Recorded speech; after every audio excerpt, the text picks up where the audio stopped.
Hi, all. My name is Brad Eiben. I'm the executive director of the MS in Product Management program here at Carnegie Mellon University. Glad to have you. And I thank everybody watching or your family members for their service. This presentation is specifically aimed toward veterans, families of veterans, military people who might be interested in either product management or higher education upon transitioning to the workforce. And I'm joined by Kari Calvario, who is our Director of Admissions here at the Tepper School of Business. And most importantly, Ethan Moody, who is not coincidentally our first Marine veteran student. And when I say first, this program, this product management program, is a relatively young program. We're in our 7th year right now, and we are very happy to have Ethan join us. He's the one you want to hear from. He's a walking, breathing success story for us. Sorry to flatter you on screen here, Ethan, but it's true. Um, and the purpose of this discussion is really a couple of things. One is to demystify what product management is for people. There's a lot of confusion. There are a lot of people that we don't even necessarily expect to be exposed to the term product management. And that's, I think, part of Ethan's story as well. Next, we want to share his journey. The path that he has taken is very interesting and compelling in a lot of ways. And it's an example of a career path that may be up your alley in terms of interests and in terms of experience that you gained in the military. And lastly, we want to encourage people that are looking for that transition out of the military and into the workforce or the general workforce to consider product management if it fits your skills and your interests, and consider following in Ethan's footsteps. With that in mind, I'd like to sort of introduce Ethan. And Ethan, could you maybe start by telling us your origin story? Where were you before service? Where and when did you serve? Like, kind of, what's the starting point here? Yeah. Didn't get bit by a radioactive spider. Not that cool of an origin story. But so yeah, for me, I did my undergrad at Penn State Behrend, one of Penn State's branch campuses, and I did dual degrees there, finance and marketing, and I also completed a certificate in entrepreneurship. So that's my background or my undergraduate background. And after graduating from Penn State Behrend, I didn't want to go straight into the workforce, like probably many people watching this this presentation. I wanted to go into the military and serve, kind of something I always wanted to do. So I commissioned as an officer in the Marine Corps, became an infantry officer, and I served at with 1st Battalion, 8th Marines for 4 years and at Camp Lejeune. My big deployment was I went to Afghanistan in 2021. I was part of the withdrawal at Kabul or in Kabul at HKI Airport. So I was there for that ordeal. And I came back. I was a platoon commander during that time. I led a platoon of so 30, 32 Marines, and came back from that deployment, was an executive officer for a while for a rifle company. And then it was time for me to decide what I was going to do after the military. My wife and I had made a decision together that I was going to do just 4 years. So I kind of knew I was going to be transitioning out. And so I was originally from Pennsylvania, from the Erie area, and my wife and I had decided that we wanted to move back to the Pennsylvania area. Um, didn't want to move to Erie, but looked at Pittsburgh as a potential location. So I started kind of digging into Pittsburgh. I knew I wanted to either there were two routes that I was considering in my journey. I either wanted to go work for a startup because I kind of have an entrepreneurial mind and I like entrepreneurship and startups and things. So I either wanted to work at a startup or go do my MBA. at that point in my career, were kind of my two options. So I started networking actually in camp at Camp Lejeune still in North Carolina. I was looking for people to network with that lived in Pittsburgh, and I found a guy who still a close mentor of mine. Um, he he actually had done his MBA. He was a Harvard MBA, but he was running a startup. He still operates a startup. So he kind of done both successfully. So I talked to him and I was like, hey, I'm interested in MBA, but I also want to start up. He's like, I felt like it was impossible to break into a startup. But he told me, he's like, it's not impossible. Look at these portfolios. So he sent me some companies at portfolios. I ended up connecting with the CEO of one of these companies, and the CEO liked what I had to offer as a veteran, kind of looked at my skills, my resume, some of the things I'd done in the military, and he's like, hey, you'd be perfect for uh a, for this role of product manager. And I'm like, cool. I have no idea what that is. I remember asking like my older brother and some folks, hey, do you know what product management is? And the way my CEO at the startup kind of explained it to me was I was kind of the conduit between designers, engineers, and business. And that was his description of the role. Another role or another description he liked to use was I was the quarterback, kind of calling the plays that, my marketing team, my design team, my engineering team would run. I was the one kind of calling the plays, calling the shots. And that sounded cool to me. That sounded like something that I could handle coming from the military. So I took the job and we moved to Pittsburgh. I actually leveraged my the SkillBridge program in the military. For those watching, I'm sure you guys are probably all aware of that. So definitely, if you have that program available, I know they've changed it since I used it, but definitely try to make use of that if you can. So I used my SkillBridge. I did SkillBridge for about 4 months. Ended up getting a full-time position as a product manager at that startup. Um, as you know, though, many of you know, startups come with certain risks. Part of that risk is your job is not, it's not guaranteed, right? It's very risky. So we ended up not getting some funding we were expecting, and I lost my job. Got laid off, unfortunately. And at that point, I was like, okay, I need to figure out what I'm going to do now. This was about 8 months after I transitioned out of the military. So it was already a tough time in my life. Getting laid off didn't make it any easier. So I was applying to other product management jobs because I really loved the profession. I'll get into more details on why I really liked the profession.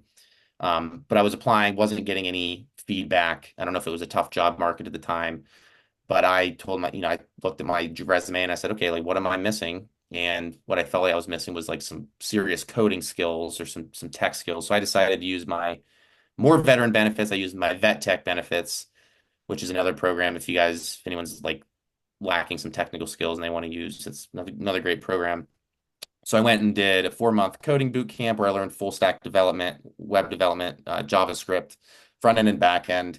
And I actually met someone who's affiliated with the MSPM program at a networking event while in that coding boot camp. And he's the one that I was aware of the MSPM program. I think I found it in a Google search.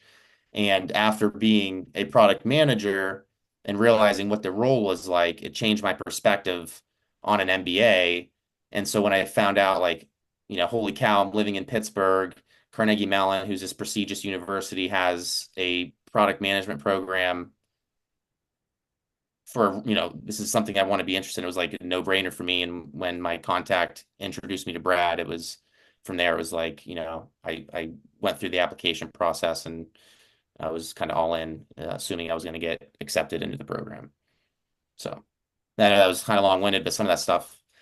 No, it answers like 5 or 6 questions that I had. Yeah. Let's go back for a second to your first role or your sort of short-term role. Like there are a couple things worth digging into. One is the recruiter, the hiring manager, the CEO in this case, identified based on your military resume that these things fit. what can you explain that a little bit, like in specific terms? Because I think this is like where you're kind of an expert, because a lot of people, product management in general is mysterious to a lot of people and it's unknown to a lot more. So what was it that you in your military experience had on your resume that jumped out at him or her? Yeah, so I think, at the time, it communication, organizational skills, wearing multiple hats. I know that's a phrase he threw around a lot, and you hear that a lot in the military too. But being an executive officer of an infantry company, I wasn't doing like infantry stuff all the time. A lot of it was I was working with supporting agencies. Like I had to work with my communications shop to make sure we had radios to go into the field. I had to talk to my logistics shop to make sure we had transportation to the field. I had to talk with supply to make sure we had chow or food to sustain us in the field. I had to talk to intelligence to make sure that like the scenario was set up for the training. So it was never just infantry. So I got really good at like working with um some others like stakeholders and some partners, and so as a product manager you are doing that daily. Literally, that is your job. You're working with your designer and solving a problem with your designer, and then the next day you're working with your team of engineers and solving a problem. And then the next day you're working with business, your marketing team, working on explaining to them, where you're at in the product development cycle so they can market the product.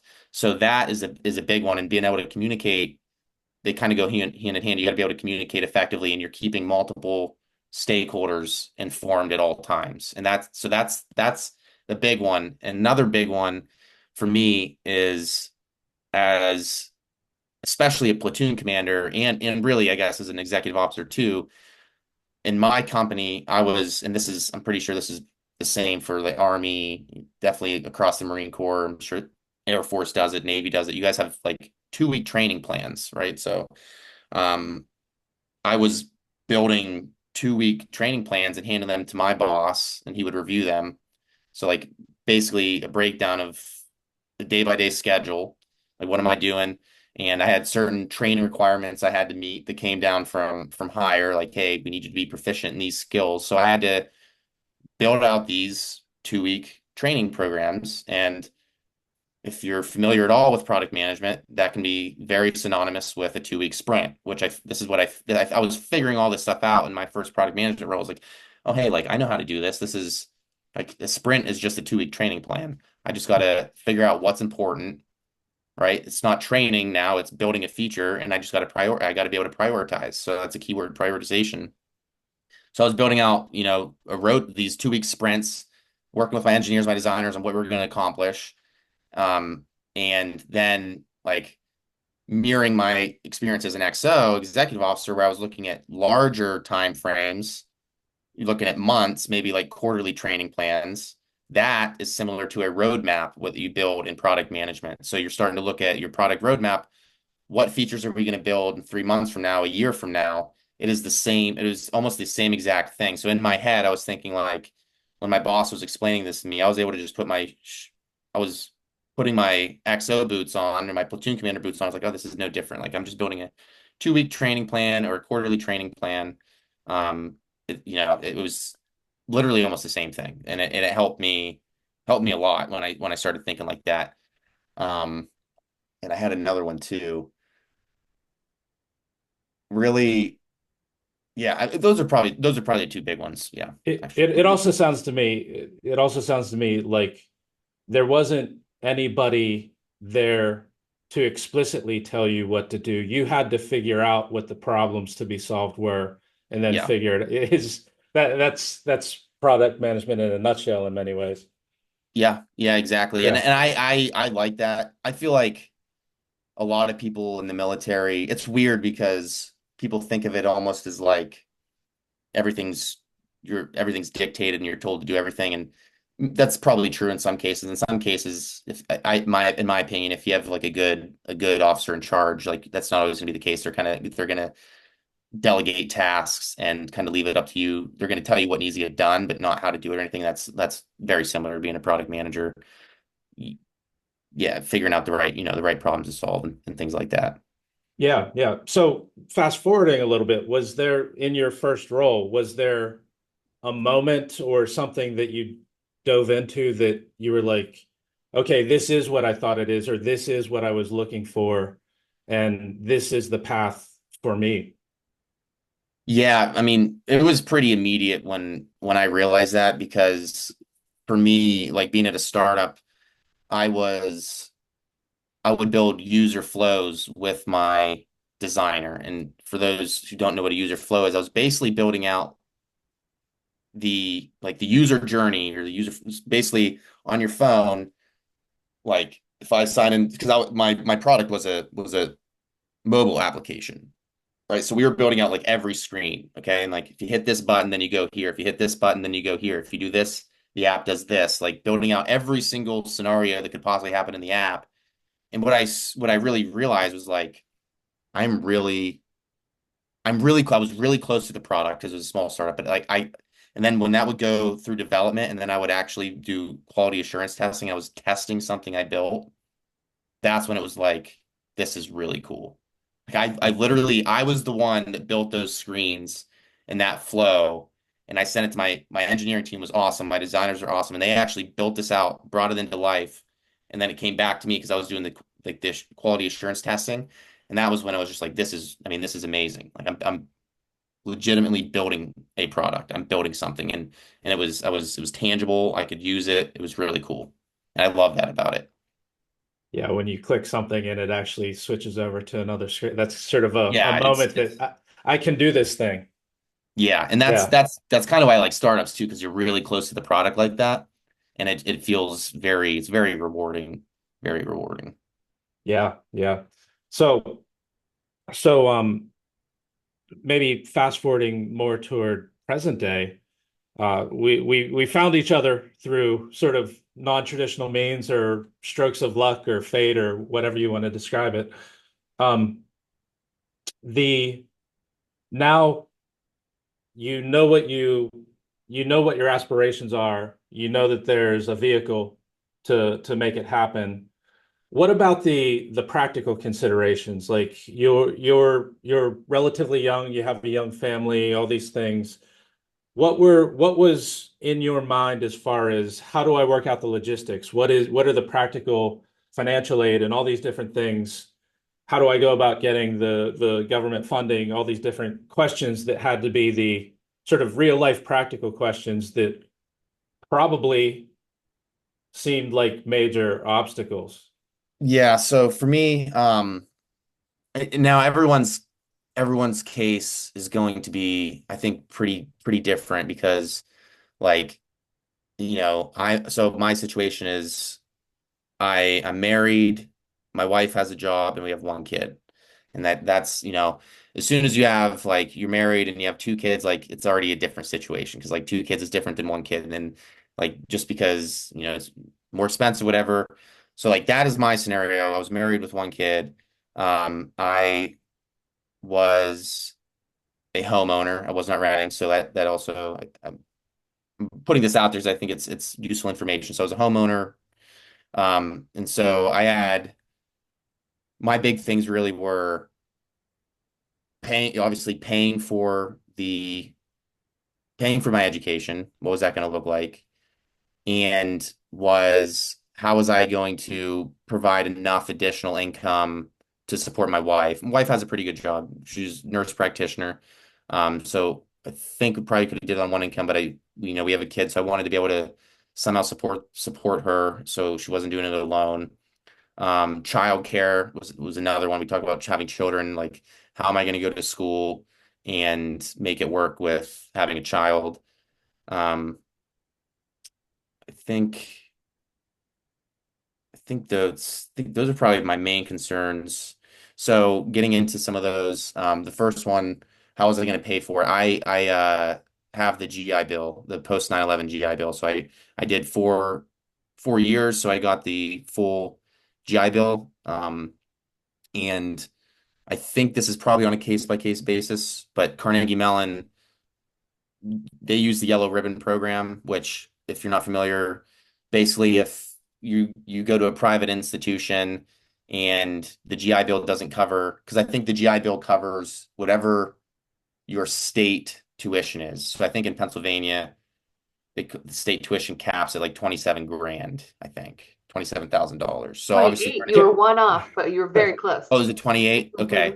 So obviously Carnegie Mellon, they're a little, Yeah. they're a private institution. They're more expensive than that. So that was going to be a concern, but they do the yellow ribbon program, which like Yale, for instance, does the yellow ribbon program, but they might offer a different amount than like Carnegie Mellon does. So that was a big concern of mine. Like, and when I was actually looking for my MBA, there were some schools that even with the GI Bill and their yellow ribbon program, I was still going to have to pay out of pocket. And that was not, that just, I wasn't going to do that. I think like Columbia and like both, I think Booth was one of them, like both Chicago schools, I think were really expensive and the New York City schools. So I wasn't even going to consider them. So that was a big one for me. And Carnegie Mellon, I got a full ride or a GI Bill and the yellow ribbon covered everything. And like I said, I don't know that's going to differ, I think, for everybody on, depending on how many students they get in and like that changes. So that's not me saying like, hey, you're guaranteed, for the yellow ribbon to cover everything, but it did for me. I was lucky enough it did for me. And with the GI Bill, I got a housing stipend. So basically, it's basically BAH. You basically get BAH. I think it was in Pittsburgh, it was $1,800 for me, which Pittsburgh is a little bit cheaper. So it definitely helped out. It was good bit of money that helped, go towards like a mortgage and just the bills and stuff. And then what was so GI paying for it, GI Bill, what was my third? I'm forgetting.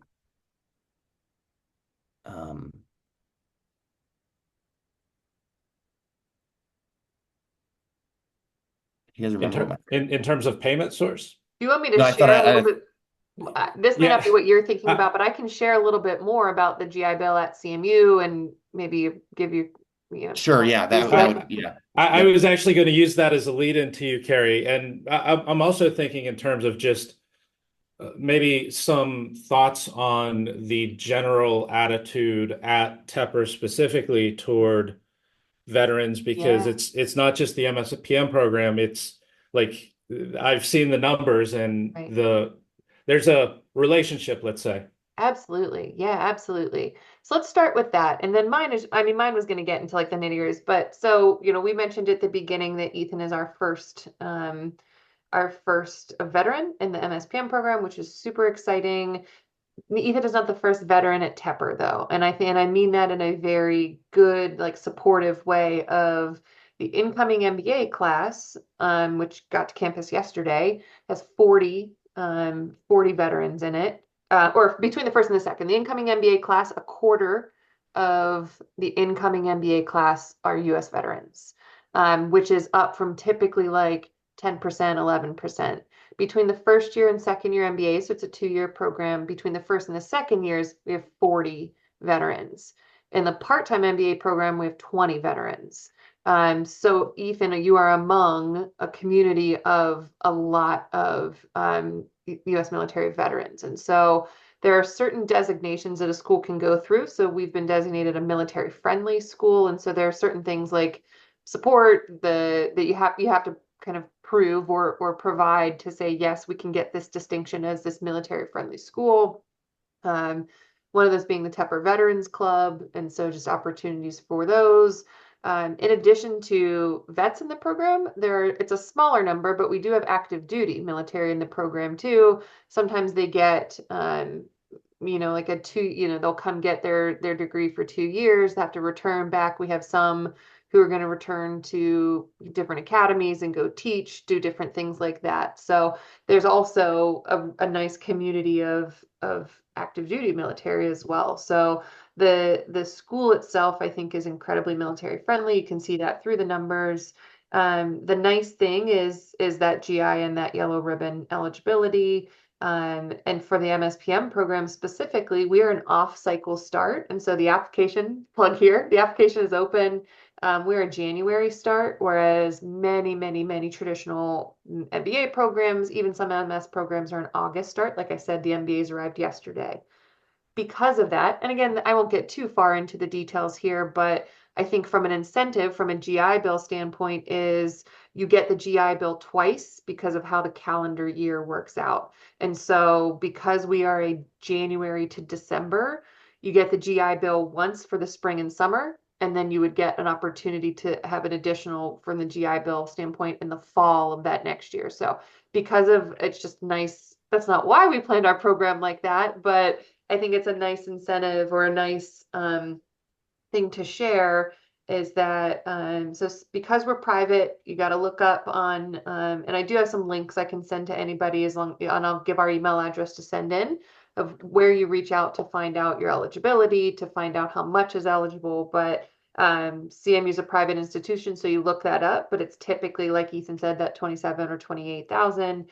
But if you have 100% GI Bill, it's full tuition. And so every university can decide how much they want to put in to supplement folks that maybe don't have 100%. So it is a bit complicated when it comes to, or I guess it's a little bit nuanced. So I would just encourage anybody to have a conversation with admissions. We do have a vets lead in our office. It's not me, but I work really closely with her. And so she works a lot with MBA, but now as we're growing this veteran population here in MSPM, she's shared a lot of resources with me. But then we also have a VA contact at the university as well, that we, or VA contact through the university within Pittsburgh. So that's my kind of little bit to share more about the veterans community here. Thanks, Kari. And I'll just add, as of recording this discussion, this is August 8th, 2024. So anybody watching in the future, anybody watching in the near future, we are currently accepting applications for January start. Anybody who watches a few months down the road, or maybe in 2025 or thereafter, this is all current state. Not too likely to change too dramatically in the foreseeable future, but you're welcome to apply now. You're welcome to reach out to us. All of the above. Yeah, and in the spirit of that, Ethan, I forget when we first talked. It was late. It was at least late summer, and so this was last summer. So a lot. See how much happens in a year. But I say that because. So we're a January start. So for this population, this US population, you aren't having to get visas, things like that. Our application is going to remain open. So this is August today, August 2024. Our application will remain open. So we have a formal round 4 that's coming up soon. And then we'll have rolling. So we will keep the application open. It's hard to say, but I would say if you're watching this in September, absolutely you can still apply. October, absolutely still apply. November even, still apply. Gets into December, we'll probably talk a little bit more of like, is the, do we wait? Because, but know that if you're watching this, whether it be live today or recording, you do have still several months to get that application in.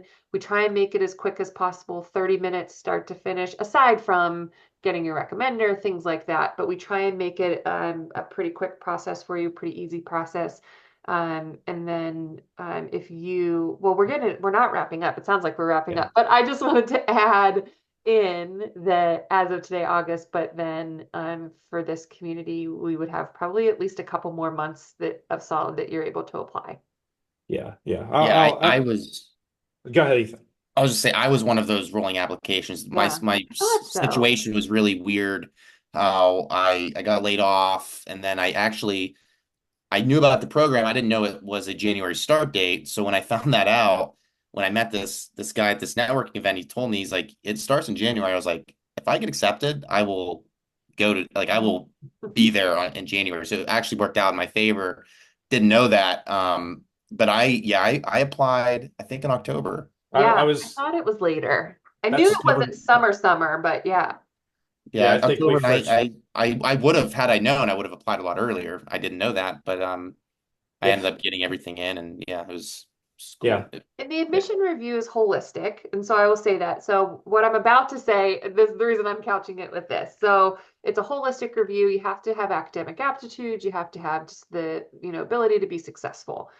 So there's that. I will tell you, our interview is a conversational behavioral style interview. It's 30 minutes.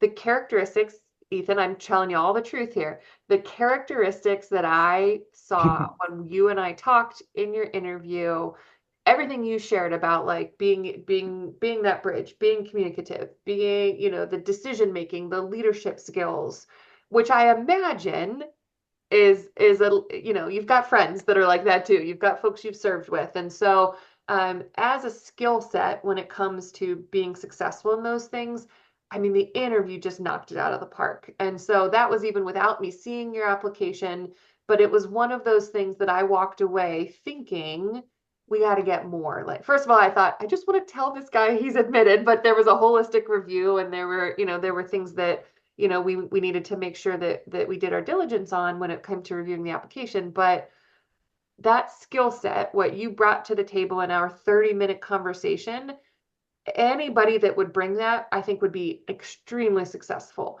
Not from a yes, you're admitted, no, you're not admitted, but just that is the type of student who is successful at Tepper, is somebody that wants to learn from their teammates, somebody who possesses leadership skills like that, but also knows they want to grow. And maybe the style of leadership, that you've experienced within the military, it's a little bit different than maybe leadership that, lead by rank and those sorts of things. So you work with the Leadership Center, but that interview, which anybody who's offered admission has to have a successful interview, I walked away from that last October thinking, this guy's going to be a star in the program. We're going to get him in an AMA next August. And also, we got to get some more like this in this program. And here we are. Yeah, and Kari, just I'll add one clarification on the timing. All this is true. Like, we still accept students, or we have the potential to accept students up to October, November. And that's great. And that landed us people like Ethan and a few others that are students right now.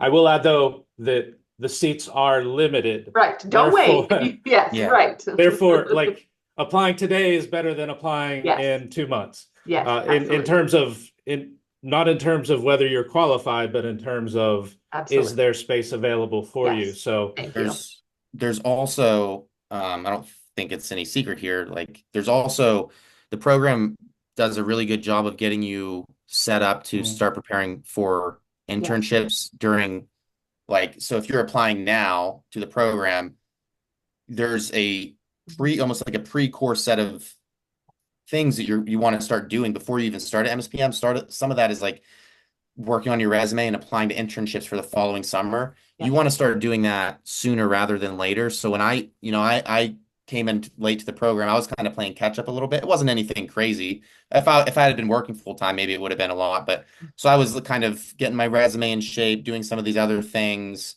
that if I had applied earlier, like I said, I didn't know, but I would have had more time to do. So definitely the earlier you can get in, it's going to help you in the long run anyway. You want to be an early applicant. Right. You don't want absolutely. And Vanessa, who's your dedicated career. So we have our Master's Career Center as a dedicated whole resource. We have a specific counselor who works with our PM students. Her first session, so we're 2 rounds into this application cycle. Her first session with our round 1 deposits, they're the only deposit that has happened, is tomorrow. And so just from the perspective of timing, is she's reached out, they're going to do resume reviews. So again, it's the earlier that you can. So it's this fine line between, it will remain open, we don't want to get anybody discouraged, but she starts as quickly as possible, because it's only going to help you to start looking at your resume sooner, to start doing mock interview prep, to start looking at internships for next summer. So the first one for round 1 is tomorrow. And also I got accepted into the program, I think in October. And by the way, Vanessa is an amazing resource to the program. And if you do it, like if you take her advice with your resume and certain things, like she's really good at what she does. I paid a lot of attention to what Vanessa was telling me. I ended up getting my internship. I accepted an internship in November. So there are places that will give you an offer in November, in December, and January for that summer. If you put the work in. And I did. I put the work in. I put a lot of work in, but you can definitely do that. You can definitely do that. And if and let me tell you this, it takes a lot of Like if you're not worrying about that during the actual program, that also helps too. There are people that a lot of really, really good students that were looking too. Not everyone gets one, but basically my point is the earlier you can get in and like get accepted to the program, it's going to benefit you. So if you're thinking about applying, think you're going to get a free waiver at the end of this, use it and just apply. Spoiler alert. Yep. Let's just do that now. Yeah. I was actually gonna shuffle the order of that discussion anyway. So on top of all of this, while we're on the topic of the application and admissions and all that, anybody who sees this presentation, this discussion, is welcome to first share it with family, friends, share it with your network if you know somebody who might be a fit or might be the next Ethan. You're welcome. There's a space on the application that you can enter a code to apply with no fee attached, and that code is VETS25, VETS25, and that'll take care of itself. So there's really not even any risk in applying, and the application is streamlined this year so that it's quicker, lighter weight to finish. It's actually pretty easy, to be honest, to at least get the application in, and then the process can get started. Anything else on admission? I wanted to switch it back to Ethan a Me little too. bit. I do. I definitely do. I have one thing to add Yeah. with admissions that I've been holding on to. Kari mentioned the VA rep who supports Carnegie Mellon. His name's Mike Danko. We're talking about the same one. I'm Yes, we are. assuming Mike. Yes, we Yeah. are. I just want to say too, he's absolutely phenomenal at his job, and any bad things you've heard about like working with the VA or with the GI Bill, I have experienced none of that with Mike. Maybe there's different experiences. People have different universities with different VA reps. But so I got use your GI Bill. At least I'm assuming this is how it works for everyone. You have to get a certificate of eligibility. Very easy. I can't remember. It was been a couple years, but I think I filled something out online or sent something in the mail to request my certificate of eligibility. And then within a few weeks, I got something back from the VA with like a printed certificate of eligibility. I got one because I use my vet tech benefits. I also got one for my GI Bill. Got that in the mail. I think all I had to do was I had to get Mike a copy of my certificate of eligibility. So gave him a copy, and then you have to, before each semester, he sends you a form. You don't have to ask for it. Mike literally sends it to you. He's on top of his job. He does it very well. He'll send it to you. You fill it back out. It's like a one-page sheet. You let him know that you want to use your GI Bill, and that's essentially the only interactions I have using my GI Bill. It couldn't be easier. I mean, there's barely any, like, I don't have to worry about making payments. It's all taken care of. It's very, very, very stress-free. And I don't have to bug Mike about anything. He's been really helpful too. I asked him a question. He's like lightning fast, responds to me thoroughly, super respectful. Never made me feel dumb for asking questions I thought maybe were silly. Like, just a really great guy. He's really awesome working with. Nothing but great things to say about him. So just wanted to add that in there. Thank you. Back to talking about Ethan. Yeah, maybe this is kind of like more of a closing series in terms of topic, or sort of parting shots to think about for the audience as we close up here. Ethan, the questions and the topics that we addressed today are your story now, but they're limited and they'll be different for everybody.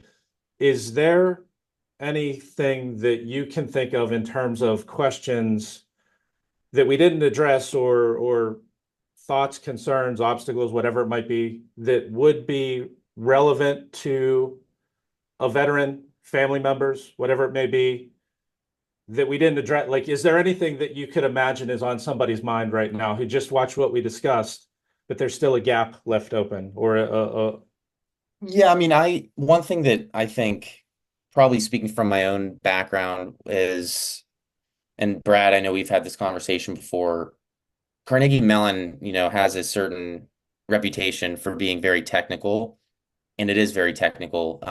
But so I think a lot of people potentially could shy away from applying to Carnegie Mellon because they feel they don't have the right technical background.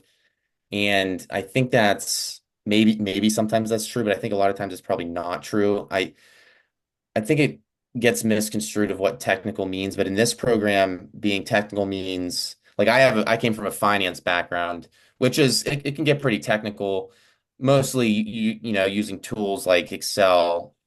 But so I had experience with Excel. I didn't have a ton of coding background, barely any other than the boot camp I did. But um, I was what technical means is being able to make informed decisions, looking at like numbers, making data-driven decisions. A lot of time what you're doing in the military too, in a leadership position, but don't don't think that, because you don't come from a developer background that you don't have the technical skills.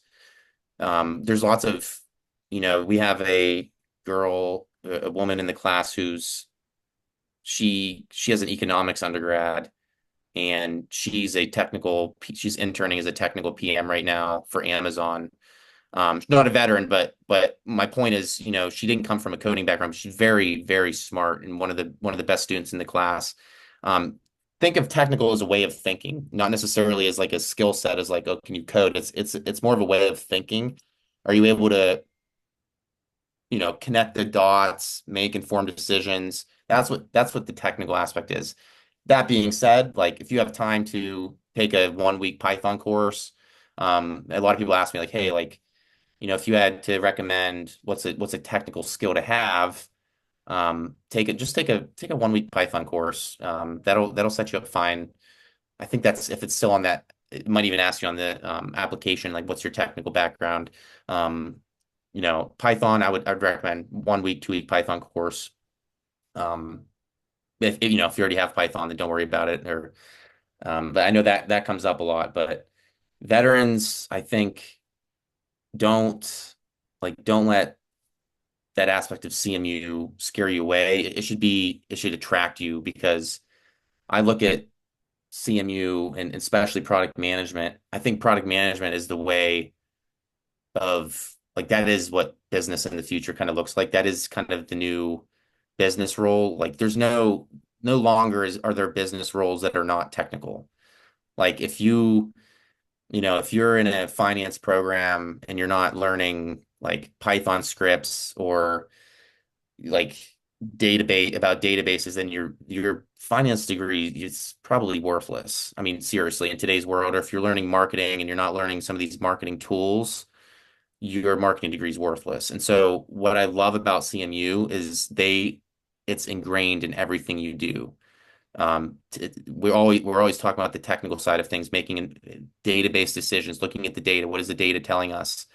And I love that about CMU because that is the future.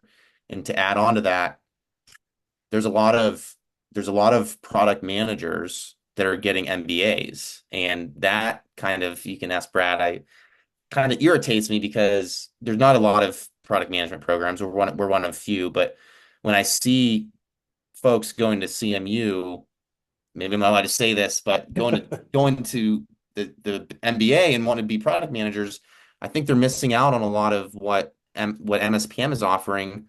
And a lot of those is actually design courses, which you're not going to, unless you maybe take one or two electives in the MBA, you're not going to get. But MSPM gives you design courses and teaches you design thinking, which is out of the scope of the business school. It's not a business course. You're in the School of Computer Science learning design thinking, and you're learning data science, like intro to data science. Don't be afraid of that. It's an awesome course. You can learn it from the ground up. But so my point of this, like business, like this is the future of business. Like no longer are you a business person and just using like a calculator. Like you're using these skills that CMU is teaching you, and I love that. And so that should that should attract you to this program. Do not let it scare you away from this program. I'm really excited you took it in that direction because I have a few things to say. First, I'll play diplomat for a second here, but honest diplomat and say it's good to look at the MBA and the MSPM degrees as separate products under the same portfolio. And there's a right one for different people. as Ethan mentioned, ours that being the MSPM is different in terms of curriculum than the MBA intentionally. They produce slightly different outcomes, are for slightly different people upon entry. So the key takeaway from that is if you're curious, ask about both, find the one that's right for you. That's an easy upfront discussion. Kari knows both inside and out. So that's an easily solvable dilemma. There are some key differences, like Ethan mentioned, the curriculum, the time span, so the start time, a couple of these things, and that we're specifically for product managers, where the MBA is typically more general for people that may or may not want to be consultants in different things. So that sort of punctuates everything that Ethan said. And I'll go back to your analogy from a previous discussion. If in weightlifting, if you want to get better at squatting, you should focus on squatting more. And that's one way to look at the PM specific program versus a more general or more broad MBA. Not just here, but compare it to any program anywhere. I think we compare very well on every front, both our MBA and our MSPM. So that said, that you touched on CMU's aura, Ethan, and like I grew up in Pittsburgh. My image of CMU was it's for the kids who are building robots at age 3, and and the funny part of that is that's true, but only partially true. Like there's the other aspect of it for people that are more business minded, more get the job done minded, or more lead the team minded, and that's exactly where we sit. I frequently I never refer to MSPM as an academic program. I refer to it as a training program, and the emphasis is on practical application, and that filters backward to the admissions process, where we're not looking to see how many hundreds of robots did you build before age 10. Like there are programs here that where that's relevant. That's not us. We are way more about, can you solve a problem? Can you lead a team toward executing on the solution of that problem? And that's why we prioritize people's professional experience and really thought process in the interview, in the discussion, and seeing how you handle complicated and, like we discussed earlier, ambiguous ideas, because that's getting back to the quarterback idea. That's what you're going to be asked to do in the real world after graduation. So this is really training camp for that profession, much more so than it is, can you solve a 10-factor mathematical equation. There are plenty of people here who are that person, across the street mostly, but we're really emphasizing the leadership and the ability to solve complicated qualitative and quantitative problems and lead others in that direction. I can add to that too. Like you mentioned leadership, the point of leadership, and all of that, and your peers in the program.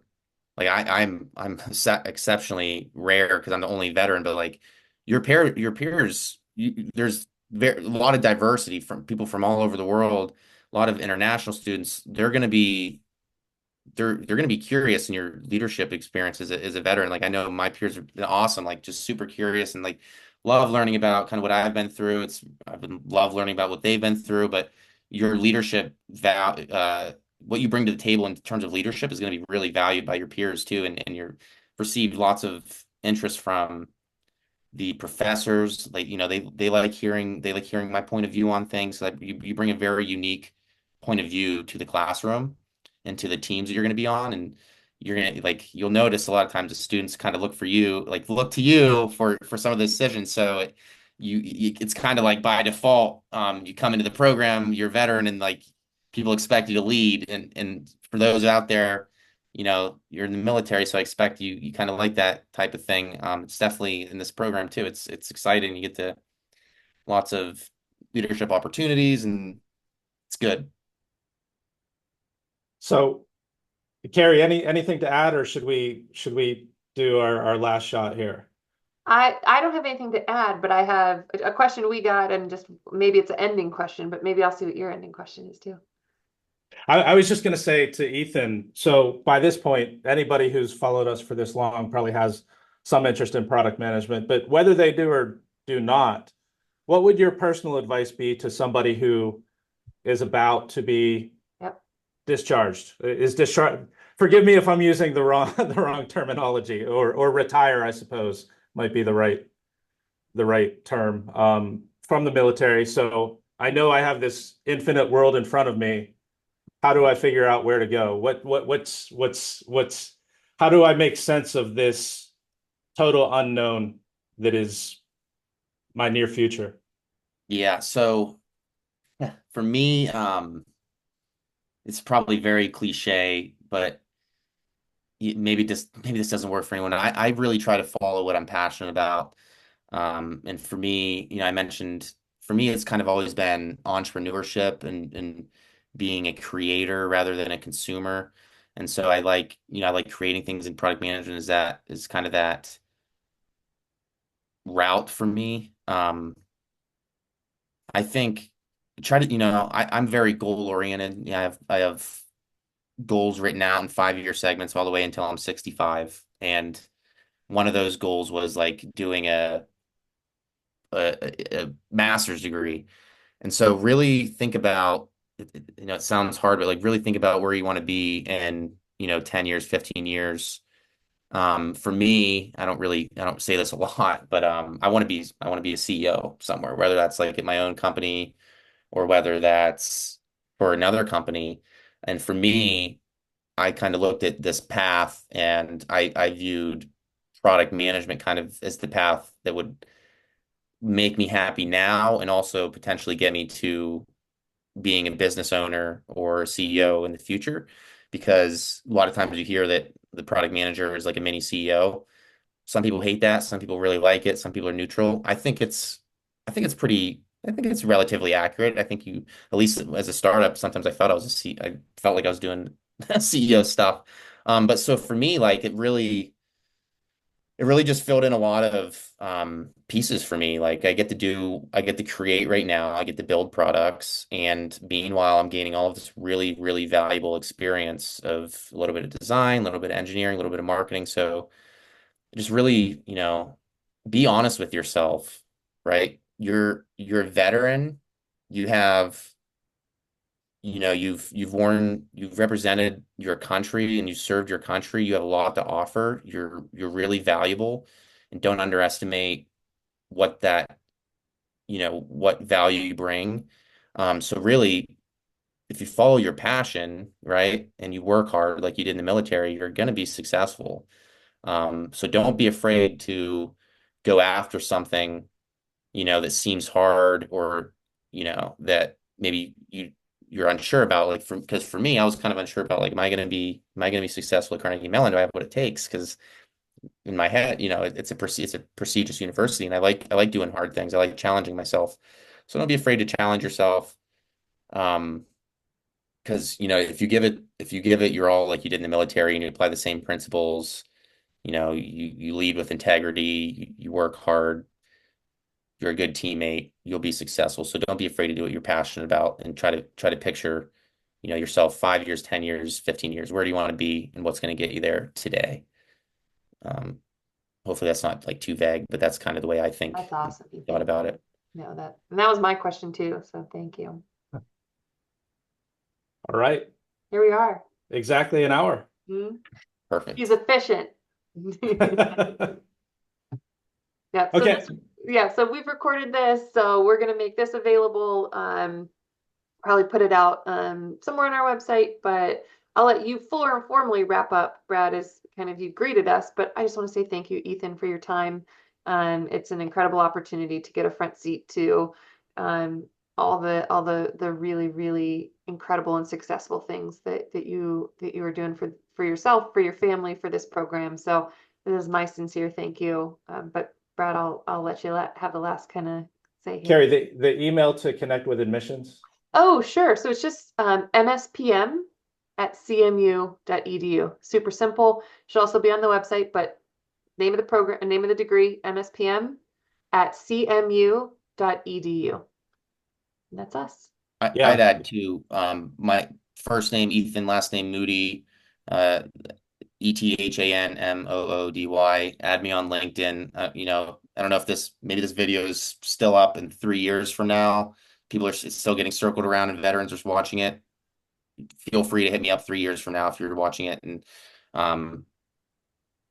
yeah, connect with me on LinkedIn. I'm happy to, you know, talk product management, talk transition, whatever it is, business, whatever. Just, yeah, feel free to get a hold of me. Yeah. So same here as far as LinkedIn. I'm the only Brad Eiben on there, I believe. That's EIBEN. And remember, we said it a few minutes ago, but just to repeat and close with it, applications are currently open. This is as of recording on 8/8/24, and feel free to anybody who is viewing this, reviewing this, is welcome to apply with no fee with the code VETS25, VETS25 for our 2025 academic year. Yep. And we start in January, and sooner's better. So, All right. All right. Thanks, Kari. Thanks, Ethan. Yeah, thank you all. Thanks, guys. Everyone.